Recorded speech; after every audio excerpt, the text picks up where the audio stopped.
وَإِذْ قَالَ رَبُّكَ لِلْمَلَائِكَةِ إِنِّي جَاعِلٌ فِي الْأَرْضِ خلیفہ۔ اس آیت کریمہ میں اللہ تعالیٰ اپنے پیارے حبیب حضرت محمد صلی اللہ علیہ وسلم سے بیان فرما رہے ہیں کہ اے پیغمبر، اس وقت کا تصور کرو جب آپ صلی اللہ علیہ وسلم کے رب نے فرشتوں سے کہا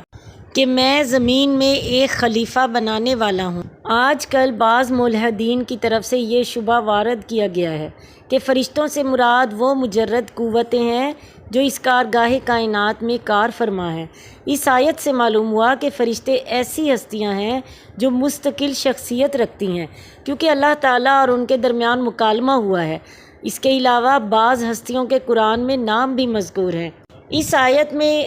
علل اطلاق خلیفہ، نائب، قائم مقام کا لفظ استعمال ہوا ہے۔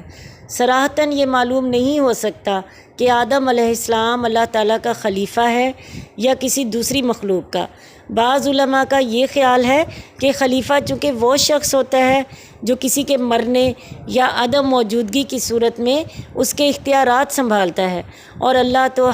حی لا یموت اور ہمہ وقت حاضر ہے، لہٰذا آدم اللہ کے خلیفہ نہیں تھے بلکہ جنوں کے خلیفہ تھے۔ پھر ایک ایسی روایت بھی ملتی ہے کہ انسان کی پیدائش سے پیشتر اس زمین پر جن آباد تھے جو فتنہ، فساد اور قتل و غارت کرتے رہتے تھے، تو اللہ تعالیٰ نے فرشتوں کا لشکر بھیج کر ان جنوں کو سمندروں کی طرف دھکیل دیا اور آدم علیہ السلام ان کے خلیفہ ہوئے۔ اور بعض علماء کا یہ خیال ہے کہ خلافت یا نیابت کے لیے موت یا عدم موجودگی ضروری نہیں، بلکہ کوئی بااختیار ہستی اپنی موجودگی میں بھی کسی کو کچھ اختیارات تو فیض کے طور پر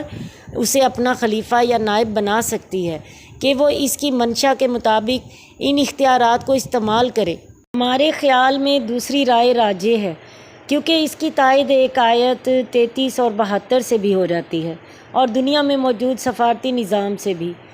آیت کا ترجمہ یوں ہے: ہم نے امانت آسمانوں، زمین اور پہاڑوں پر پیش کی اور انہوں نے اسے اٹھانے سے انکار کر دیا اور اس بار عظیم کے اٹھانے سے ڈر گئے، مگر انسان نے اسے اٹھا لیا کیونکہ انسان تو انتہائی ظالم اور نادان واقع ہوا ہے۔ آیت نمبر 33 اور 72 میں تمام مفسرین کا اس بات پر اتفاق ہے کہ یہاں امانت سے مراد اللہ تعالیٰ کی اطاعت اور اس کے فرائض و احکام کی تعمیل اور ان کے نفاذ کا بار ہے، اور اسی کا دوسرا نام نظام خلافت ہے۔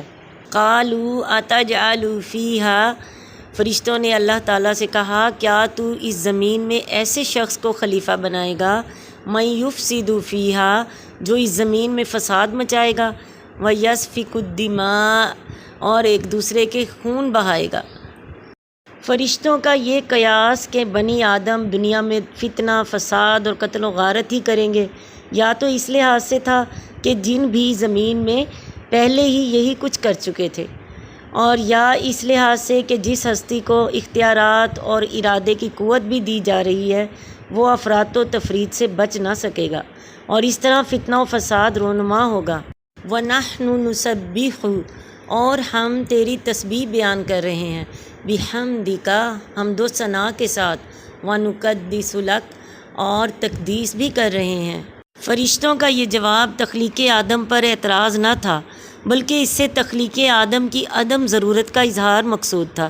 فرشتوں نے اللہ تعالیٰ سے کہا کہ جب ہم مدبرات امر ہونے کی حیثیت سے کارگاہ کائنات کو پوری سرگرمی اور خوبی سے چلا رہے ہیں، ہم تیرے حکم کی نافرمانی بھی نہیں کرتے، تیری تسبیح تقدیس بھی کرتے رہتے ہیں اور اس کائنات کو پاک صاف بھی رکھتے ہیں، اور جب یہ سب کام بخیر و خوبی سر انجام پا رہا ہے تو پھر آدم کو بطور خلیفہ پیدا کرنے کی کیا ضرورت ہے، بالخصوص ایسی صورت میں کہ اس خلیفہ سے فتنہ و فساد بھی متوقع ہے۔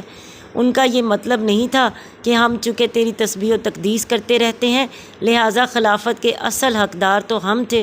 نہ کہ آدم جو ایسے اور ایسے کام کرے گا۔ اس آیت میں جو تسبیح و تقدیس کے الفاظ آئے ہیں، تسبیح کے معنی سبحان اللہ کہنا یا سبحان اللہ کا ذکر کرنا، یا اس ذات کی زبان قال یا زبان حال سے صفت بیان کرنا ہے جو ہر قسم کے عیب، نقص اور کمزوریوں سے پاک ہے۔